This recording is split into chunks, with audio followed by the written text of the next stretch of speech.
Pengetahuan dan pengalaman itu dua hal yang berbeda. Ada orang mungkin dia bisa mengetahui banyak sekali hal, tetapi belum tentu dia berpengalaman untuk itu.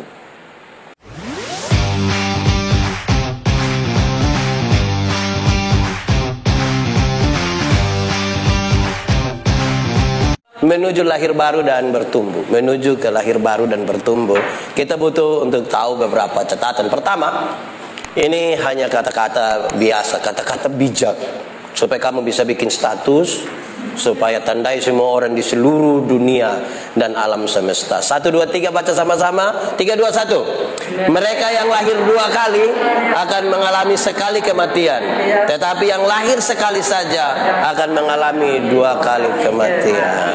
Paham? Paham. Dia kalau sudah lahir dari punya orang tua, terus dia lahir baru, maka dia hanya akan mengalami 1 kematian tubuh.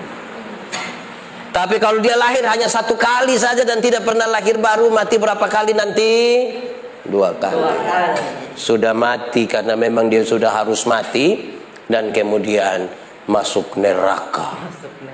Iya, Vingo Pertama. Kedua, sekarang pengetahuan dan pengalaman itu 2 hal yang berbeda sekali.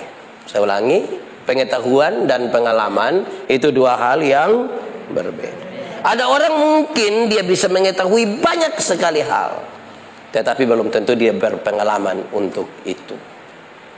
Ada orang di sini, ada yang guru olahraga? Tidak ada. Vingo guru apa? Guru agama. Oh, guru agama. Kita bisa tahu semua hal tentang agama, tetapi belum tentu kita berpengalaman baik di situ untuk melakukan. Nanti sebentar hal-hal ini yang akan kita belajar di sekitar bertumbuh, lahir baru dan bertumbuh. Ketiga, kekristenan selalu membawa pesan bahwa setiap manusia itu berharga di hadapan Tuhan Allah. Setiap manusia itu berharga di hadapan Tuhan Allah. Supaya nanti kalau ada yang sudah sedikit putus asa dan kepingin bunuh diri, dia berhenti sudah untuk bawa parang kemana-mana. Bisa, Vingo? Bisa. Vingo pernah rencana bunuh diri? Belum pernah. Belum pernah. Jangan coba-coba rencana. Itu barang tidak baik. Menuju lahir baru dan bertumbuh. Pertama tadi, mereka yang lahir 2 kali akan mengalami sekali saja kematian. Pengetahuan dan pengalaman adalah 2 hal yang berbeda. Kekristenan selalu membawa pesan bahwa setiap manusia berharga di hadapan Tuhan Allah. Keempat, kekristenan memperkenalkan hubungan yang baru sebagai saudara yang kekasih, tetapi bukan menghapus status sosial. Kekristenan menawarkan begitu. Ada yang kepala sekolah, ya dia tetap kepala sekolah. Ada yang hanya security, dia tetap di situ, tidak apa-apa. Masing-masing dengan status masing-masing. Tetapi kekristenan memperkenalkan hubungan baru sebagai saudara yang kekasih. Nanti sebentar sudah lihat, ketika orang mengatakan dia lahir baru, dia tahu dia itu siapa, tetapi bisa menerima orang lain juga secara baik. Sebab kadang-kadang orang merasa lahir baru, tapi aduh susah. Ada banyak hamba Tuhan tuh kalau turun pelayanan, dia bawa memang dia punya air dari Jakarta, sampai tidak bisa minum yang ada di Oekam. Nah, itu juga masalah tuh ya. Tapi baiklah, nanti kita lihat lebih jauh di situ. Kelima, saudara-saudara, kekristenan memperkenalkan sikap baru dalam bekerja, bahwa setiap pekerjaan yang dilakukan harus dilakukan demi nama Tuhan Yesus. Apapun pekerjaan apapun yang saudara lakukan, sebagai pendeta, sebagai guru, sebagai apapun yang saudara lakukan, saudara harus lakukan demi nama siapa? Demi nama Tuhan Yesus. Kira-kira ini catatan-catatan awal menuju lahir baru dan bertumbuh. Semoga ini menjadi catatan yang baik bagi saudara. Kalau saudara mau bikin status pun silakan. Tidak juga tidak apa-apa. Sekarang kita masuk di sini. Arti lahir baru. Di sini sudah ada yang lahir baru. Vingo sudah lahir baru? Sudah. Kapan? Belum lahir baru. Oke, arti lahir baru. Ini nanti sebentar kita diskusi lebih panjang, tapi ini memang karena dia pencatatan cukup banyak, kita harus selesaikan. Pertama, lahir baru adalah kelepasan dari ikatan dosa dan kuasa gelap yang menjadi sesuatu dan menjadi sesuatu yang baru. Itu arti lahir baru. Lahir baru sangat berkaitan dengan kelepasan dari ikatan dosa dan kuasa gelap. Dan kita menjadi sesuatu yang baru. Sehingga mestinya seseorang yang sudah menyebut dirinya sebagai yang lahir baru, dia tidak terikat lagi pada ikatan dosa. Mestinya dia sudah terlepas. Ada orang menikmati dengan baik dia punya kehidupan dalam dosa. Sepertinya kalau dia tidak melakukan itu, dia tuh rasa-rasanya kezumo mati. Vinggo coba sebutkan satu hal yang kalau kita mau lepaskan tuh kita sayang sekali, padahal dia tuh sesungguhnya dosa. Kira-kira apa Vinggo? Mengampuni. Mengampuni. Vinggo pernah mengampuni orang? Pernah. Siapa? Di Pemuda ada? Tidak ada. Tidak ada. Oh, orang di dekat rumah? Iya. Ya. Dia pernah bikin salah Vinggo? Iya. Vinggo ampuni dia? Ampuni. Oke. Ada yang bisa mengampuni juga Vinggo kok. Kadang-kadang kalau kita marah tuh, kita sulit sekali mengampuni. Kita benci, kita jengkel, kita menikmati itu malah padahal itu membunuh kita. Orang yang tidak mengampuni ibarat dia yang minum racun dan berharap Mirna yang mati. Kalau dia tidak mengampuni. Tapi dia sayang untuk melepaskan itu. Padahal pengampunan itu penting. Kedua saudara, menjadi ciptaan baru dengan meninggalkan manusia lama yang penuh dosa. Hal ini terjadi karena mendengarkan firman Tuhan yang dikiaskan dengan air. Ini kalau kita baca di Roma 10, Efesus dan Yohanes pasal 15. Yohanes 3 juga Jadi mendengarkan firman Tuhan itu baik sekali. Orang kalau tidak mendengarkan firman Tuhan sulit untuk dia lahir baru, kan dia mau dapat petunjuk dari mana untuk kepentingan itu. Ini catatan-catatan saya lewat-lewat saja karena sebentar diskusi kita akan menggali lebih banyak soal ini. Dilahirkan dari roh maksudnya adalah kuasa Roh Kudus bekerja dalam firman yang ditaburkan. Jadi bukan karena kehebatan, kepandaian atau fasinya seseorang hamba Tuhan berbicara. Roh Kuduslah yang menginsafkan seseorang. Amin kok. Amin. Jadi saudara boleh dengar firman dari siapapun yang saudara anggap itu dia terbaik. Silakan saja saudara mendengar. Tetapi saya ingin katakan kepada saudara dalam catatan ini bahwa bukan karena fasinya seseorang saya akan berkhotbah begitu rupa supaya saudara mengerti, tetapi akan membuat saudara berubah dan saudara lahir baru. Bukan pendeta Yandi. Tapi apa yang membuat saudara berubah? Roh Kudus. Tadi saya sudah katakan ini di awal. Berikut saudara-saudara, ini di Yohanes sebenarnya, Yohanes pasal 3 ayat 14 sampai 21 jelas dikatakan bahwa barang siapa yang percaya ia tidak dihukum karena ia telah berpindah dari gelap menjadi terang.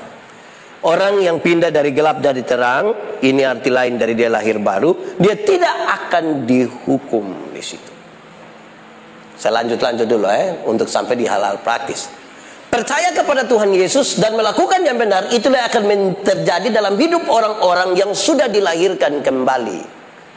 Orang yang dilahirkan kembali itu percaya kepada Tuhan Yesus dan sekaligus menjalani dan melakukan yang benar. Percaya kepada Tuhan Yesus, melakukan yang benar, itu akan terjadi dalam hidup orang-orang yang dilahirkan kembali. Lebih lanjut, tanda-tanda orang yang sudah dilahirkan kembali adalah ia mulai masuk dalam pengalaman-pengalaman rohani yang indah bersama-sama dengan Tuhan Yesus. Jadi orang kalau sudah dilahirkan kembali, dia mulai masuk dalam pengalaman-pengalaman rohani yang indah bersama-sama dengan Tuhan Yesus. Itu tanda. Nanti tanda-tanda yang seperti apa kita lihat begini. Tanda-tanda lahir baru. Ini kita bisa ukur nanti Kalau orang sebut lahir baru terus tanda-tanda ini tidak ada di dia bukan lahir baru. 1, tidak menyimpan kepahitan dalam hidupnya. Saudara pernah punya pengalaman yang buruk? Pernah kok? Saudara simpan sampai hari ini? Saudara benci orang-orang tertentu? Saudara tidak suka untuk masuk dalam perkumpulan tertentu karena pengalaman buruk yang tidak baik bagi saudara? Itu sesungguhnya saudara tidak lahir baru, karena selalu satu tanda dari orang lahir baru adalah sama-sama baca 1, 2, 3, tidak menyimpan kepahitan di dalam hidupnya. Orang kalau menyimpan kepahitan dalam hidupnya itu dia susah sekali. Kain, kenapa mukamu muram dan hatimu panas? Dosa di depan pintu dan sangat menggoda engkau, tapi engkau harus berkuasa atas dosa itu. Kain tidak sanggup berkuasa atas dosa itu. Dia bunuh adiknya siapa? Habel. Makanya Habel belum masuk. Kemungkinan dia sudah kena bunuh. Kain membunuh adiknya Habel. Lalu Tuhan bilang begini, Kain dengar, tanah yang engkau usahakan itu tidak akan membawa hasil yang baik. Hati panas muka muram, berkat jauh. Jadi kalau orang punya hati panas, muka muram, berkat jauh, dia hanya isi kepahitan. Kepahitan itu kalau ada di dalam kita punya hidup itu, dia akan terpancar di kita punya muka. Saya mau tanya saudara nih, ada kepahitan, hampir-hampir saya mau bilang tidak usah omong. Karena saya lihat saudara punya hidup nih, aduh, manis sekali. Ya, manis saudara manis kok pahit. Ya, lanjut. Kedua, Tidak mengeluh. orang-orang yang sudah dilahirkan kembali itu tidak hidup hanya dalam pengeluhan saja. Di sini ada yang tukang mengeluh. Banyak atau sedikit? Dia badan pengurus atau panitia? Orang kalau lahir baru itu tidak mengeluh. Sedikit-sedikit mengeluh, sedikit-sedikit mengeluh, sedikit-sedikit mengeluh. Mengeluh kok sedikit-sedikit. Lahir baru itu tidak dimulai dengan pengeluhan. Kenapa? Karena Tuhan kalau izinkan ada masalah, dia tahu bagaimana dia menolong saudara untuk keluar daripadanya. Amin. Amin. Ketiga, orang-orang yang sudah lahir baru itu mereka berkorban bagi kepentingan orang lain, tidak hidup bagi dirinya sendiri. Masih banyak kita ini melakukan sesuatu itu berpusat pada diri kita sendiri. Padahal mereka yang sudah lahir baru, mestinya mereka siap untuk menjadi berkat bagi siapa? Bagi orang lain. Oh Tuhan, pakailah hidupku. Ini kita bilang oh Tuhan, ku cinta. Itu juga kamu rasa kamu bermanfaat bagi orang lain. Pakailah hidupku selagi aku masih kuat. Sebab bila saatnya nanti akan ada satu saat kita tidak berdaya, bingung. Iya. Apakah karena umur, apakah karena sakit, kita bisa saja sudah tidak berdaya. Tapi waktu orang cek, orang bilang itu orang sudah jadi berkat. Jangan dari berdaya sampai tidak berdaya, tidak pernah jadi apa-apa. Dia hanya jadi beban saja. Setiap kali dia bermuncul orang bilang, beban sudah datang. Itu memang susah sekali. Hidup itu mesti berkorban juga bagi orang lain. Itu tanda orang sudah lahir baru. Keempat, Selalu bersyukur. orang-orang yang dilahirkan kembali itu selalu Bersyukur. dia mestinya sudah selalu bersyukur. Saya mau tanya saudara-saudara ini bersyukur kok tidak? Bersyukur kok tidak? Orang yang mengeluh itu sulit bersyukur. Dia ketemu pendeta, dia hanya, Pak, hidup ini terlalu susah, Pak. Kalau memang hidup terlalu susah, mati sudah, supaya tidak usah hidup lagi. Tapi kalau hidup ada pergumulan, ada tantangan, ada semua. Tetapi bersyukur itu cara terbaik untuk menikmati hidup. Hati manusia lebih luas dari dunia ini. Artinya bahwa seluruh alam semesta diisi di hati manusia pun masih kurang. Kenapa? Karena manusia selalu tidak pernah puas dengan sesuatu. Yang membuat kita bisa puas adalah bersyukur, bukan berkat. Bersyukur. Dulu pertama kali baru beli HP. Waktu itu HP masih Nokia 3315. Dia pembunyi bilang tidit. Waktu baru beli kita bilang biar ini saja tidak apa-apa, karena saya bilang halo di sini, keluar di sana juga halo. Itu baru pertama kali. Tapi tiba-tiba ketika lihat teman mulai ganti, dia juga pikir, aduh memang mesti ganti Lantas dia mulai ganti, karena orang belum tahu dia sengaja, tidak ada yang telepon beta. Nah, itu dia mulai kurang. Dia mulai makan puji itu Di pemuda juga ada toh. Ada. Dia pakai baju hitam atau pink? Oh, kok black pink? Kira-kira begitu Bersyukur. Berikut. Orang yang lahir baru itu ditunjukkan dengan apa? Taat. Orang yang tidak taat itu tanda dia belum lahir baru. Taat itu sebuah catatan tentang mereka yang lahir baru. Berikut. Orang-orang yang lahir baru itu selalu ditandai dengan memberi apa? Pengampunan. Saya bilang di mana-mana saudara bahwa Sampai di titik pengampunan itu hal yang paling luar biasa. Kenapa? Tuhan Yesus ajar kita berdoa, Tuhan, ampuni saya sama seperti saya mengampuni orang yang... Itu berarti dalam kalimat yang biasa adalah begini, Tuhan, ampuni saya seimbang dengan saya mengampuni dia. Jadi kalau saya ampuni dia 2 kali, saya mendapat hak dari Tuhan untuk diampuni berapa kali? Tapi kalau saya tidak mengampuni dia, maka mestinya saya bilang kepada Tuhan, Tuhan, tolong jangan ampuni saya, sebab saya belum mengampuni dia. Kalau saudara diampuni mau? Kalau mengampuni mau? Itu yang bahaya. Ingat, mengampuni bukan usaha untuk melupakan masalah. Makin sakit hati, makin tidak bisa lupa itu masalah.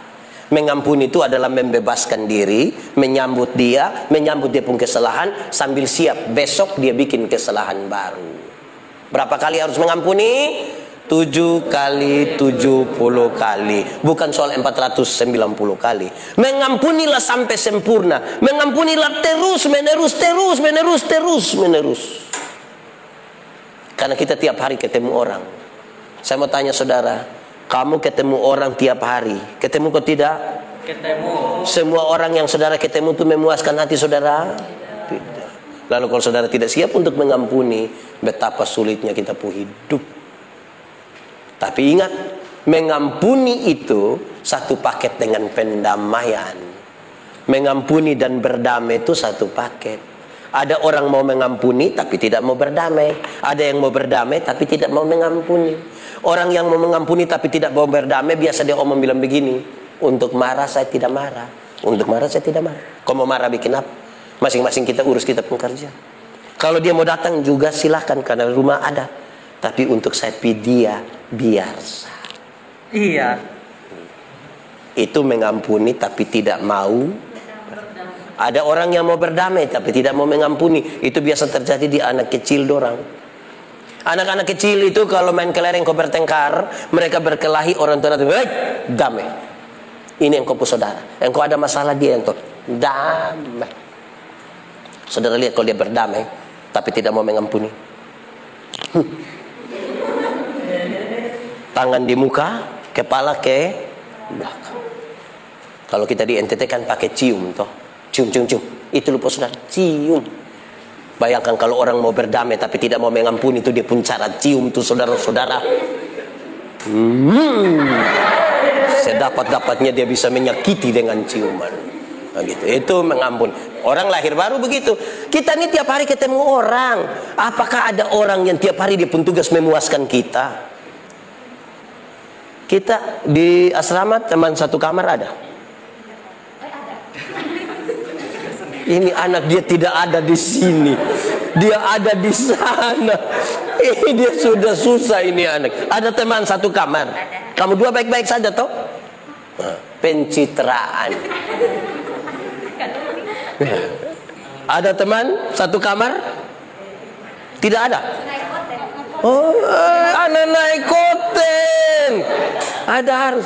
Kita tinggal sama-sama nih. Belum tentu itu orang pun tugas tiap hari kas puas kita. Kadang-kadang kas menyala lampu di kamar saja tidak kas menyala, kita yang pusing. Kas mati juga tidak.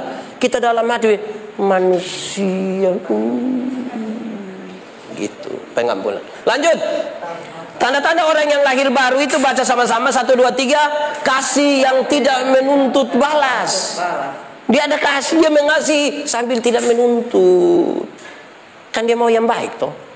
Dia mengasihi saja. Tanda-tanda terlalu banyak. Saudara nanti ukur ini lahir baru ini ke mana? Saudara kira kalau saudara lahir baru tuh berarti dulu pemalas gereja, sekarang sudah rajin gereja, itu sebaik. Dulu hanya ikut ibadah pemuda, sekarang sudah bisa main gitar di muka, kodam mengiringi, kira sebaik. Ingat, engkau harus dilahirkan kembali. Yesus bicara bukan kepada orang yang malas ibadah. Yesus bicara kepada siapa? Yohanes pasal 3. Kepada siapa? Nikodemus. Siapa Nikodemus? Pemimpin agama Yahudi. Dia pemimpin agama Yahudi, berarti saudara tidak ragukan lagi dia punya kesetiaan untuk ada dalam aktivitas pelayanan. Tapi Tuhan Yesus kasih tahu dia, engkau harus dilahirkan kembali. Tanda-tanda dong ini. So habis di sini? Belum. Masih ada lagi. Orang yang dilahirkan kembali itu tanda-tandanya adalah dia hidup Kudus. harus hidup kudus. Kalau dia tidak kudus, dia tidak lahir baru.